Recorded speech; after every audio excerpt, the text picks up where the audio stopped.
C'est ce mercredi 11 septembre 2019 à 15 h locales que le président de la République a regagné Kinshasa par le port fluvial de Sikotra où il a été salué au sortir du bateau Majestic River par un comité restreint d'accueil composé de quelques membres de son cabinet dont son directeur de cabinet adjoint en charge des questions politiques, juridiques et administratives et d'une brochette d'autorités urbaines tant civiles que militaires. Félix-Antoine Tshisekedi Tshilombo revient de l'autre rive du fleuve Congo, en République du Congo voisin, où il a pris une part active aux côtés de ses pairs africains du pays hôte, de l'Angola, du Rwanda et de la Centrafrique, à la 5e édition du Forum économique Investir en Afrique, forum co-organisé par le Congo-Brazzaville, la Chine et les groupes de la Banque mondiale du 10 au 12 septembre au Centre international des conférences de Kintele. Rappelons que du haut de la tribune des assises de Brazzaville, placée sous les thèmes tirer parti des partenaires pour promouvoir la diversification économique et la création de l'emploi dans les économies africaines, le chef de l'État congolais a annoncé la candidature de la République démocratique du Congo pour abriter la 6e édition de cette rencontre réunissant les leaders politiques africains, les entrepreneurs tant publics que privés du monde entier et autres décideurs. Aussitôt l'accueil terminé, le cortège présidentiel a pris la direction du centre-ville, destination la cité de l'Union africaine à Mongaliema.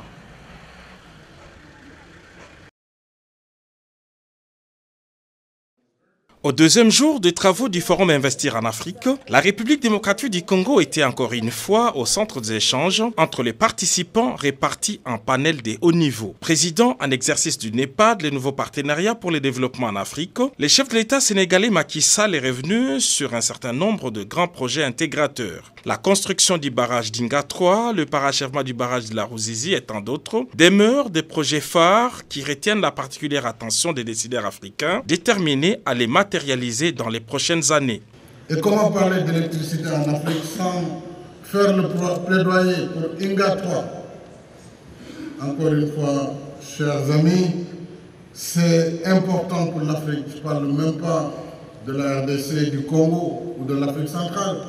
Mais Inga, ça doit être le projet phare de l'Afrique en matière d'électrification par voie hydroélectrique.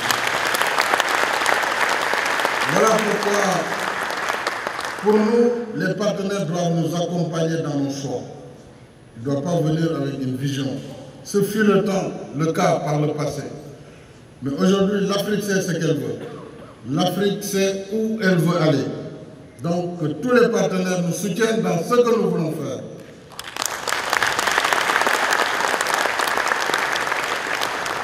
Le Forum Investir en Afrique est désormais un événement référence de l'agenda international. Il montre, si besoin n'est encore, que le continent africain est une terre d'avenir. Il est rentable d'investir en Afrique en saisissant ses nombreuses opportunités. Par ailleurs, en marge de ce forum de Brazzaville, le chef de l'État Félix-Antoine Tshisekedi Tshilombo a reçu en audience les groupes de la Banque mondiale avec qui il a évoqué la reprise de la coopération avec les institutions de Bretton Woods.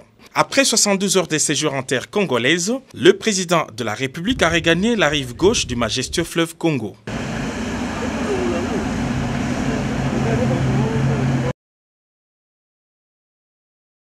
La gratuité de l'enseignement de base a fait exploser les capacités d'accueil de certaines écoles. Beaucoup sont ces chefs d'établissement qui attendent de l'État d'honorer sa part de responsabilité. Autour du Premier ministre Ilunga Ilunkamba ce mercredi, les ministres et services impliqués ont été conviés à cette séance de travail. Le Premier ministre a donné des instructions précises pour que rapidement cette situation puisse trouver des solutions pour rencontrer la volonté clairement exprimée par le président de la République d'assouplir un peu les conditions des parents, puisque vous savez que les parents ont été asphyxiés par certaines écoles et l'État, le gouvernement, devrait prendre les mesures pour essayer quand même de chercher tant soit peu la solution à ces problèmes-là. Donc aujourd'hui, je peux assurer à tous les enseignants que à partir du mois de septembre, donc le réajustement qui a été annoncé sera fait, puisque déjà nous sommes en train de trouver des moyens et la paie sera faite bientôt. Par rapport à la paie des enseignants, par rapport au fonctionnement, les frais de logement et de transport, non payés dans les écoles primaires, Il faut que tout ça soit résolu. Le vice-premier ministre, ministre en charge du budget, Baudouin Mayo, le ministre d'État à l'enseignement primaire, secondaire et technique Willy Bakonga, son collègue ministre des Finances Céléa Lagouli, le gouverneur de la Banque centrale du Congo Deogracias Mutombo et la directrice de la paye ont reçu des instructions claires. Dans son discours programme, le chef du gouvernement avait placé l'éducation comme clé du changement et principal ascenseur social, ce qui cadre avec la vision du président de la République, Félix Antoine Tshisekedi Tshilombo.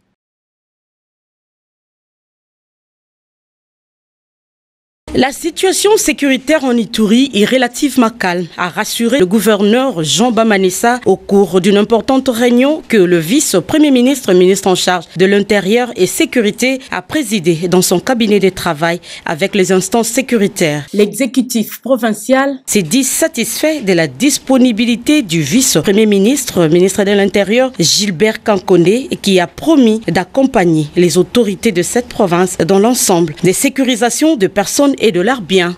Nous remercions le vice-premier ministre en charge de l'Intérieur et le félicitons aussi pour sa nomination.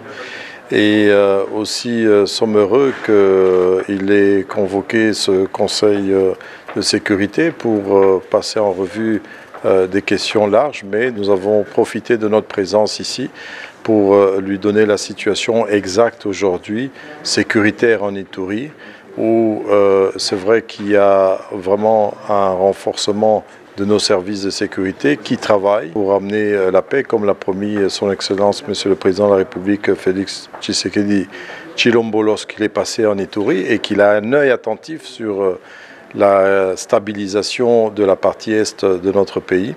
Et nous avons rendu le compte sur l'état actuel de sécurité en Ituri. La paix au Congo, une priorité pour le président de la République, Félix Antoine Tshisekedi Tshilombo.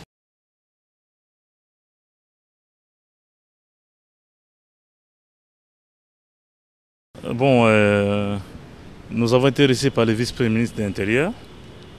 Vous savez, la situation qui prévaut au niveau de la province du Congo central.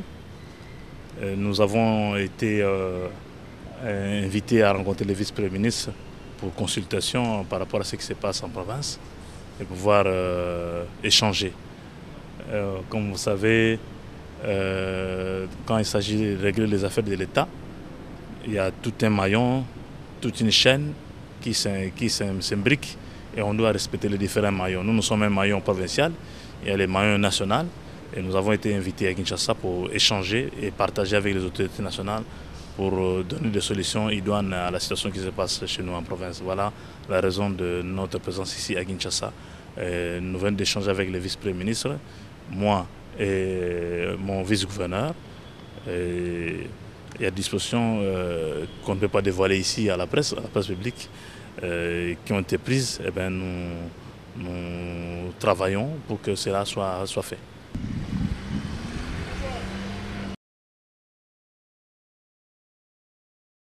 Le 4e séminaire technique du bureau de liaison de l'Association internationale de la sécurité sociale pour l'Afrique centrale, Bléjac en sigle, a fermé ses portes ce mercredi 11 septembre 2019 à l'hôtel Rotana de Kinshasa. Séminaire organisé en collaboration avec la Caisse nationale de sécurité sociale, CNSS, en présence de la ministre d'État, ministre de l'Emploi, Travail et Prévoyance sociale, Néné Ilunga Nkoulou. Séminaire qui a débouché sur des recommandations pour une législation favorable à tous les pays de l'Afrique centrale. La ministre d'État, ministre de l'Emploi, Travail et Prévoyance sociale, honorable Néné Ilunga Nkoulou, a redit l'engagement du gouvernement de la République démocratique du Congo, celui d'unification des différentes législations du régime général de sécurité sociale.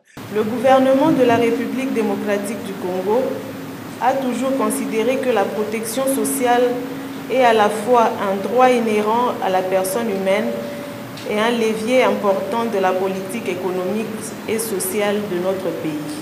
C'est dans cette optique que, soucieux d'améliorer les conditions de vie de sa population, notamment celles du travailleur ayant droit, il a conduit à la promulgation par le chef de l'État de la loi.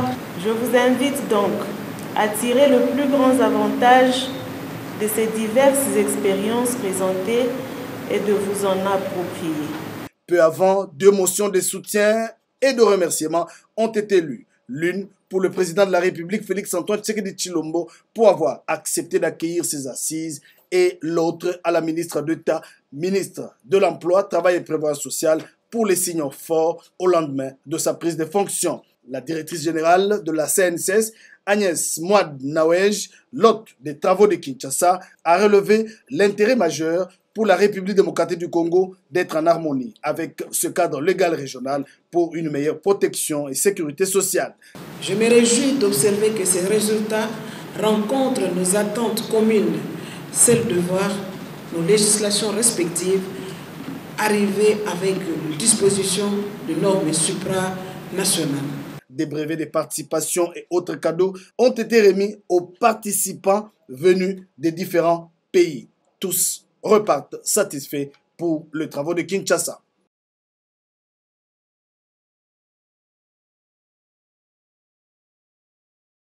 Au ministère de l'Agriculture, le ministre Tshibangou Kalala a passé le bâton de commandement à son successeur, Jean-Joseph Kasonga Mukuta.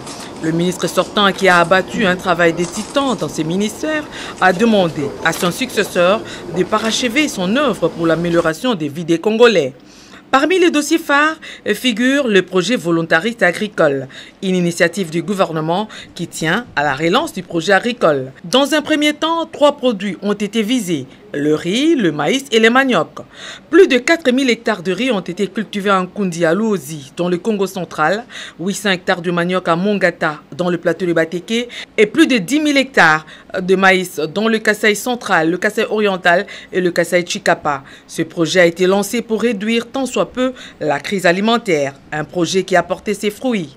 Le ministre entrant, qui a félicité son prédécesseur pour ce travail combien remarquable, a promis de poursuivre dans la même lancée.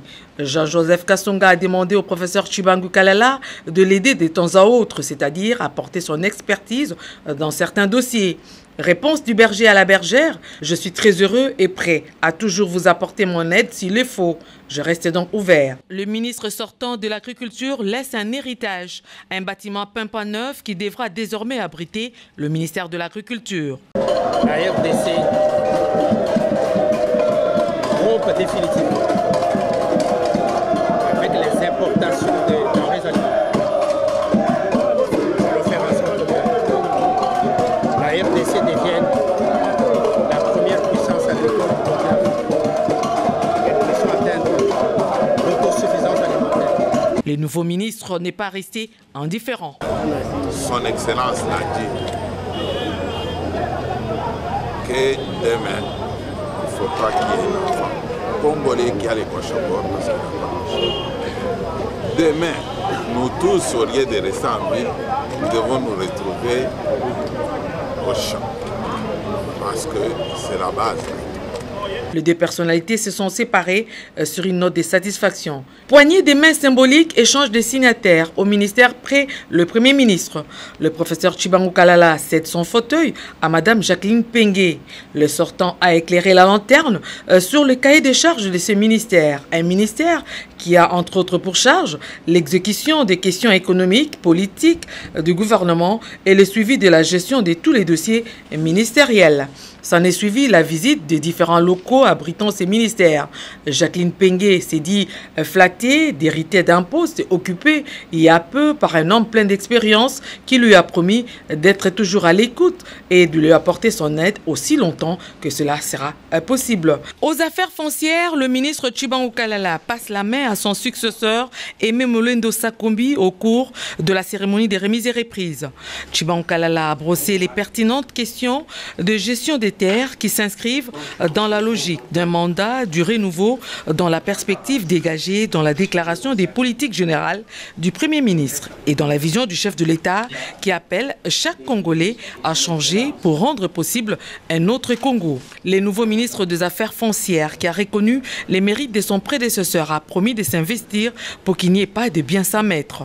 Il se fixe certaines priorités pour protéger les biens et, les cas échéants, abroger certains arrêtés iniques qui peuvent léser les paisibles citoyens, compatriotes ou étrangers. Le ministre Tshibangou Kalala sort du gouvernement avec la conviction d'avoir accompli le grand chelem.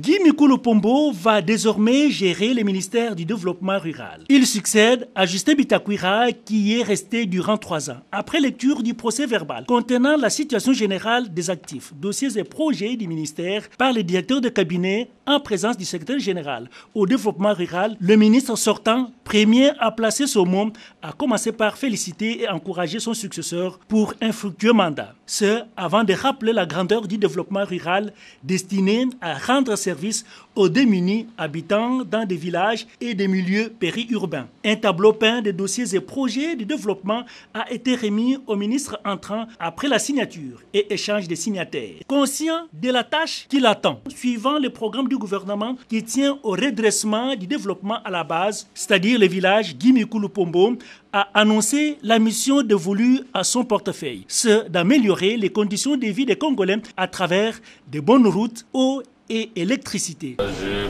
devrais d'abord rendre hommage au président de la République, le chef de l'État, son Excellence Félix Antoine Tshisekedi, et au Premier ministre, chef du gouvernement, qui ont permis que je sois devant vous.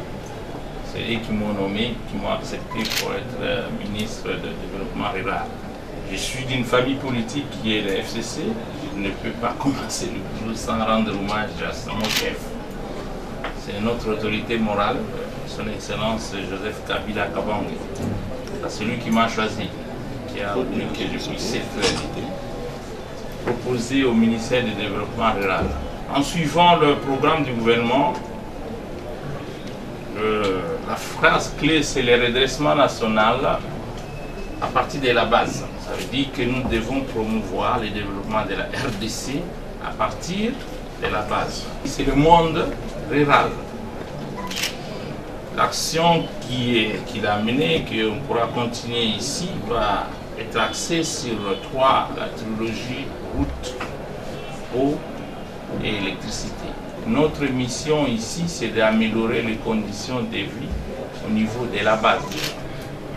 Donc pour moi, je vais inviter tout le monde à comprendre ça et à travailler pour que demain, nous puissions améliorer les conditions de vie des Congolais et que nous puissions promouvoir notre développement à partir de nos milieux ruraux. En sa qualité d'ingénieur civil, Guy Mikulu Pombo a souligné à l'intention de tous que son meilleur ami, c'est la rigueur, la promptitude et les... Il a rendu un hommage mérité au président de la République, Félix Antoine Tshisekedi Tshilombo, ce avant de témoigner toute sa gratitude et sa sincère reconnaissance au président national de l'Union pour la nation congolaise, Vital Kamerhe. C'est pour le soutien apporté à sa modeste personne. Aujourd'hui, ministre des Affaires foncières, Aimé Molendo Sakombi s'exprimait devant les cadres et agents de son ministère ainsi que de nombreux membres de son parti UNC qu'il a servi comme interfédéral ville de Kinshasa. Ses membres sont venus lui témoigner les sentiments d'accompagnement dans la lourde charge liée à la gestion de tous les aléas de la terre en République démocratique du Congo, dont la couverture totale est de 2 345 000 km² du nord au sud et de l'est à l'ouest. Le tout sur des surfaces bâties et non bâties, y compris la flore. Renouveau sera donc le maître mot de mon mandat. Renouveau des mentalités pour que les affaires foncières cessent d'être considérées à tort ou à raison comme étant un ministère engorgé de personnes malveillantes qui se livrent à des abus de tout genre au détriment de nos compatriotes, des investisseurs et partenaires étrangers, et même des pouvoirs publics. Dans cette dynamique, le secrétaire général du ministère des Affaires foncières sera la cheville ouvrière appelée à contrer par des audits réguliers le circuit des magouilles rampantes selon le nouveau patron des terres congolaises. 48 heures seulement après avoir officiellement pris les commandes à la tête du ministère de la Santé publique, le docteur Eteni Longondo n'a pas attendu pour se mettre bravement au travail. Accompagné du vice-ministre et du secrétaire général à la santé, ainsi que du personnel de ce secteur, ils ont tous visité certains établissements de santé pour en savoir davantage et de manière concrète sur l'état des lieux et le fonctionnement de ces hôpitaux. Premier site, les cliniques universitaires. Ici, les différents départements et services spécifiques ou spécialisés étaient passés au crible. Outre la logistique et la technique, très ouvert et attentif, le ministre a aussi eu un moment d'échange avec les responsables de ces grands établissements. Des préoccupations notamment sur le manque de certains équipements adéquats et l'insuffisance des lits pour l'accueil des patients étaient aussi évoquées. S'en est suivi l'hôpital de l'amitié sino-congolaise Anjili. C'est quasiment le même exercice. D'abord, visite guidée des différents services et ensuite un entretien sur les différents facteurs liés au fonctionnement. Autre site, c'est l'hôpital général de référence de Kinshasa, ex-Mamaemo, et l'hôpital militaire central de l'armée au Kankokolo. Ces 4 institutions médicales ont présenté quasiment un tableau similaire au regard des préoccupations. Cette ronde d'inspection s'est également poursuivie à l'hôpital du Cinquantenaire. Ici, c'est plutôt plus reluisant que les autres sites. En témoigne la qualité du service qui répond à vue d'œil aux normes internationales. Confirmation après une visite guidée des différents compartiments. Dernière étape, c'est la clinique Ngaliema. Après constat et informations recueillies sur place, le fonctionnement tend vers une nette amélioration des conditions professionnelles, ce qui a été ouvertement salué par le ministre Eteni Longondo, son adjoint et la délégation à sa suite. Après cette ronde, le ministre de la Santé revient sur l'objectif. Je vais me rendre compte de la situation de cliniques ici, de centres hospitaliers, de la capitale d'abord. Et puis j'ai commencé ici, mais je vais aussi aller à l'intérieur parce que nous avons comme vision la qualité de soins que nous administrons aux patients congolais puisse s'améliorer. Enfin, c'est le nouveau bâtiment d'archives en chantier qui a été visité. Un édifice en cours d'exécution dans le cadre du programme d'urgence du chef de l'État, Félix Antoine Tshisekedi Tshilombo. C'est donc un vent nouveau, plein de dynamisme et de vision de mieux faire qui résonne dès à présent dans ce ministère sous une nouvelle ère.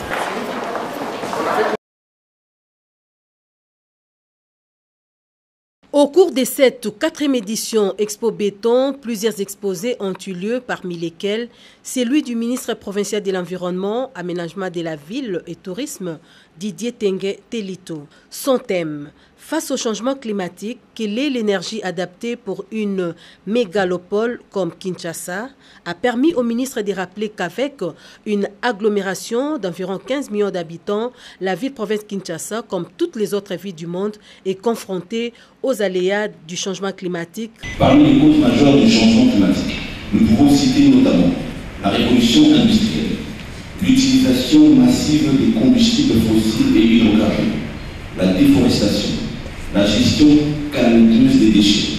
À ce sujet, l'exécutif provincial prône la gestion intégrée des déchets qui passe par la collecte séparée au tri des déchets considérés comme la voie indiquée pour stabiliser les évacuations des immondices, rentabiliser la filière recyclage et valorisation des déchets pour mettre fin à l'insalubrité criante décriée par tous. Le lac Tchad, victime du réchauffement climatique, a besoin du transfèrement des eaux des Lubangui pour le faire revivre.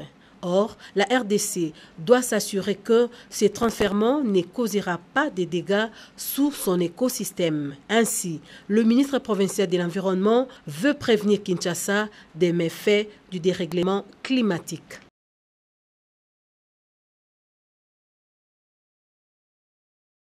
Présent lors de la 4e édition d'Expo Béton 2019, le nouveau patron de l'industrie congolaise, Julien Paluku Kayungia, a dévoilé à la face du monde sa vision pour accélérer les processus de réindustrialisation du pays. Au cours de ces grands salons des investissements qui a regroupé un nombre important d'investisseurs nationaux et internationaux, dans tous les domaines évidemment, Le ministre de l'Industrie a promis d'insuffler un nouveau dynamisme à travers un management de qualité en utilisant de nouvelles technologies pour faire de la RDC une terre d'investissement de projets à caractère industriel. Kinshasa 2050, la révolution industrielle, enjeux et défis. 2050, nous voulons arriver à une intelligence artificielle pour Kinshasa. Il faut qu'on pense en ça.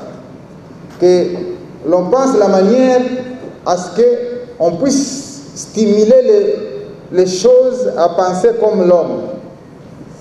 Il faut qu'on arrive à ce qu'on appelle l'Internet des objets, où il y a une relation entre l'Internet et les objets. Kinshasa 2050 nous oblige tous d'agir, car c'est le moment propice. Pour une véritable révolution industrielle, il faut une nouvelle façon d'organiser les moyens de production. L'objectif est la mise en place d'usines dites d'intelligence, capables d'une plus grande adaptabilité dans la production. Passer vers la 4e révolution industrielle, c'est aussi se donner des infrastructures et les moyens pour innover, être compétitif, saisir les occasions d'affaires afin de prospérer. Il est donc urgent de faire des sauts vers l'usine du futur pour rattraper les retards et conquérir de nouveaux marchés. Ce discours intelligible qui a repris en filigrane toutes les méthodes à suivre pour révolutionner ces secteurs a suscité l'attention et l'admiration de toute l'assistance. Première étape de la descente du ministre des Mines, Willy Kitobo Samsoni, et la vice-ministre Alpha Denise Lupetu Chilumbai sur terrain, c'est la direction de mines. Celle-ci s'occupe de droits miniers, de l'économie minière et de l'exploitation artisanale. La deuxième direction qui gère les carrières s'occupe de la recherche et de l'exploitation de produits des carrières. Deuxième étape, le secrétariat général aux mines. Ici, le secrétaire général Joseph Ikoli Omboya Peke a présenté tous les problèmes qui entravent le bon fonctionnement de l'administration. Troisième étape, les services des cadastres miniers. À cette occasion, le ministre de Mines, Willy Kitobo Samsoni, a exhorté les personnels de cette entreprise minière à faire preuve de responsabilité dans leurs prestations. Comme vous le savez, le ministre des Mines a pris sa fonction il y a quelques jours. Et après la prise des fonctions, il y a eu l'examen de l'état de lieu de tous les services et de l'administration des mines. Et c'est dans ce cadre-là de l'examen de cet état de lieu que nous avons présenté qu'il a daigné nous effectuer cette visite de travail pour palper du doigt les réalités qui ont été décrites dans ces états de lieu. Je pense qu'il fallait que je rassure toutes les personnes qui travaillent dans les services techniques que les conditions seront améliorées, que le travail soit mieux et que nous puissions répondre aux attentes de notre pays. À l'étape de SAEMAP, le service d'assistance et d'encadrement de l'exploitation minière et de la mine à petite échelle, le ministre Willy Kitobo Samsoni a lancé un appel de cohésion de toute l'administration dans le souci d'atteindre le meilleur résultat.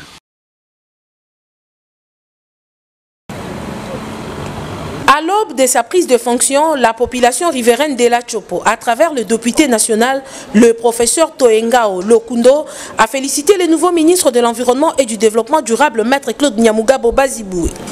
L'élu du territoire de Bassoko avait deux préoccupations. La première, c'est la résolution à l'exploitation forestière par un groupe de Chinois non encore identifiés qui travaillent sans cahier des charges. Et la deuxième, c'est l'université de Kisangani qui sollicite travailler avec le ministère de l'Environnement et du Développement durable. Se pose un problème sérieux, une vive tension avec les Chinois qui exploitent et de manière irrégulière, de manière sauvage, quelque peu anarchique, les forêts du territoire de Bassoko, plus particulièrement la chefferie de Yaliwassa. J'ai demandé à ce que le ministre puisse s'impliquer personnellement. Le deuxième sujet était de solliciter son attention sur la collaboration qui a toujours existé entre le ministère de l'Environnement et l'université de Kisangani. Ayant entendu ces doléances, le ministre de l'Environnement et du Développement durable, Maître Claude Nyamugabo Baziboué, promet de s'impliquer pour le rétablissement de la paix et de l'harmonie dans cette partie du Congo profond.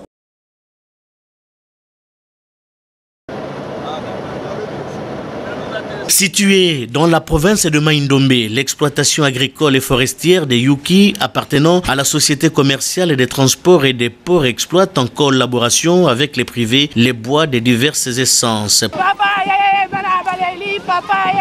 Pour son bon fonctionnement, cette exploitation dispose d'une scierie, d'une piste d'atterrissage et des plantations de café et de maïs. C'est dans ce contexte justement que le directeur général de la SCTP Dodé Yala Sintsu a effectué un déplacement à Yuki pour s'imprégner du fonctionnement de cette exploitation. Il était accompagné des investisseurs sud-africains qui ont amené des équipements pour le moment stockés à Kinshasa, lesquels seront acheminés dans un bref délai à Yuki pour la relance des activités de cette exploitation. L'arrivée du DG Dodé Yala a été saluée avec enthousiasme par les cadres de l'exploitation et la population de Yuki. Sur place, le DG Dodé Yala a annoncé que la SCTP est à l'heure de la relance de ses activités dans les différents secteurs. Le train a donc pris sa vitesse de croisière en ce moment où le chef de l'État, Félix Antoine Tshisekedi Tshilombo, tient mordicus au redressement de cette entreprise après avoir traversé une période de vache maigre. Le DG Yala a annoncé pour bientôt la reprise du trafic ferroviaire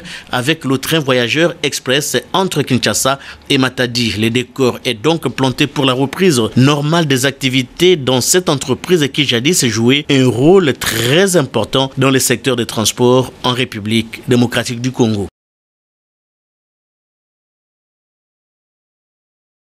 Aussitôt après la remise et reprise, le nouveau ministre des Transports et Voies de Communication s'est mis au travail. Didier Mazenga Mukanzu a réuni ce mercredi les responsables de l'administration que pilote le secrétaire général au transport et voies de communication, Dona Bangula Mugangu. Ce dernier a brossé succinctement le rôle que joue chaque département via directeur et chef de division. Là-dessus, le nouveau patron des transports a accordé 48 heures pour qu'un rapport bien ficelé lui soit présenté direction par direction. Ceci avant de donner les nouvelles orientations qui découlent de la vision du chef de l'État, Félix Antoine Tshisekedi Tshilombo, cela s'entend. Tout s'est déroulé en présence du vice-ministre Jacques Yuma. Les explications du secrétaire général. Comme administration, j'étais accompagné par mes différents directeurs ainsi que les différents chefs de division. Son Excellence a souhaité qu'il puisse recevoir ces instructions directement, de telle sorte que les séances de travail bien élaborées vont suivre pour entrer en détail afin qu'il puisse avoir l'état des lieux du ministère ainsi que des différents services qui constituent le ministère des Transports. Ainsi donc, pour le ministre Didier Mazenga Mukanzu, l'heure n'est plus au discours, mais au travail. Après plusieurs jours d'intenses travaux en commission entre la Fédération des entreprises du Congo FEC et l'hôtel de ville de Kinshasa, les deux parties ont finalement procédé à la signature du protocole d'accord sur la perception de la taxe spéciale conventionnelle pour la reconstruction. Une taxe instituée au profit des provinces par l'ordonnance loi numéro 18/004 du 13 mars 2018. La dite taxe déjà opérationnelle dans les provinces de l'Est est perçue auprès des opérateurs économiques, d'où l'implication de la FEC pour un accompagnement judiciaire. Les patronats congolais étaient représentés par son administrateur Kimona Bonongue, tandis que le gouverneur de la ville-province Kinshasa était présent dans la salle des réunions de l'hôtel de ville au nom de sa chère province capitale de la RDC. La cérémonie s'est déroulée en présence de membres de la FEC et de plusieurs ministres provinciaux, dont celui des Finances. Jean Vuzingoy a circonscrit l'événement en relevant sa légalité. Pour lui, cette taxe va donner des moyens substantiels à la ville afin d'augurer des jours meilleurs pour la population. Il n'a pas manqué de rappeler Kinshasa Bobeto, concept autour duquel se focalise toute la vision du gouverneur Jantiningo Bilambaka. Chose promise, chose due, les pasteurs Alph Lukau, dont la présence en République démocratique du Congo était fortement attendue, notamment par les fidèles de l'église Alléluia Ministry de la République démocratique du Congo, est enfin arrivé à Kinshasa, la capitale congolaise. tout droit venu de Johannesburg en Afrique du Sud, où est basée l'église Alleluia Ministry, dont il est le représentant légal. Le pasteur Alf Lukau est depuis ce mardi 10 septembre dans son pays natal pour un séminaire dénommé Explosion des prophéties et des miracles. Je tiens à vous inviter à faire part à une action de puissance que nous aurons du 13 au 14 septembre à Showbaz. Un moment fort dans le Saint-Esprit, un moment de puissance intitulé l'explosion du prophétique et des miracles. Les aveugles voient, les boiteux marchent, les lépreux sont purifiés, les sourds entendent, les morts ressuscitent et la bonne nouvelle est annoncée aux pauvres. 2 jours pour vivre encore ces miracles mentionnés dans l'évangile de Matthieu et qui restent encore d'actualité. Jésus-Christ est le même hier, aujourd'hui et éternellement. Ce qu'il a fait hier, il est capable de le faire aujourd'hui. Le temps du miracle n'est pas passé. Le Seigneur, par ce programme, te donne une opportunité d'expérimenter sa puissance comme jamais vu. Tu auras un miracle qui va changer ta vie. Les choses que tu as écoutées, tu peux les expérimenter aujourd'hui dans ta vie.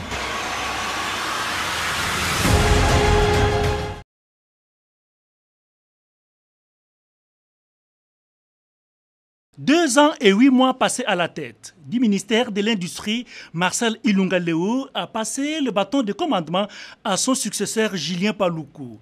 Un mandat réussi d'une part grâce à l'accompagnement des militants de son parti Front National des fédéralistes du Congo. Voilà pourquoi l'autorité morale de cette formation politique a tenu à remercier tous les militants et sympathisants qui, nuit et jour, n'ont cessé de lui témoigner leur soutien indéfectible. Marcel Ilunga Leou a également remercié Joseph Kabila Kabange, autorité morale du Front commun pour les Congo FCC, pour la confiance qu'il a placée en sa modeste personne pendant toutes ces années. Donc, nous sommes déterminés d'aller de l'avant. Et nous voulons aller avec tout le monde. Mais ceux qui se sentiront faibles, ils tomberont des mains. Je voudrais, comme vous l'avez dit tous, rendre hommage à cet homme, le Raïs. Demeurons tous unis dans le Front Congo pour dans le Front commun pour le Congo. L'autorité morale du FONAFEC a appelé tous ses militants à rester toujours unis et travailler d'un commun accord pour faire flotter les drapeaux de ces partis politiques dans tous les coins et recoins du pays en vue de gagner plus de sièges lors des échéances électorales à venir.